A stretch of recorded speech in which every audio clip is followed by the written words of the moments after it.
বলে রাখি, ফার্স্ট সেমে যদি তোমার নাম্বার বেশি থাকে তাহলে সেকেন্ড সেমটাতে কনফিডেন্স বাড়বে।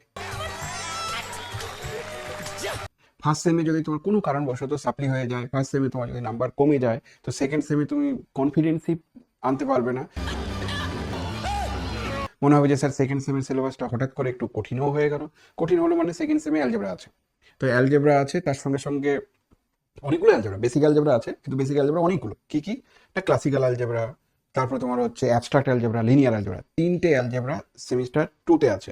তার সঙ্গে সঙ্গে আরও প্যারালাল পার্টগুলো আছে, সেক পেপার আছে একটা, পাইথন নিতে পারো, নাহলে এআই নিতে পারো।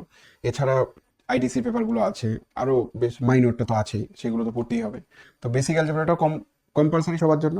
তো এই সেমে নাম্বার যারাই যারা ভালো পেয়েছে, পরের সেমগুলোতে কিন্তু নাম্বার আরও ভালো টানতে পেরেছে। বেশ কিছু জনের উদাহরণ আছে।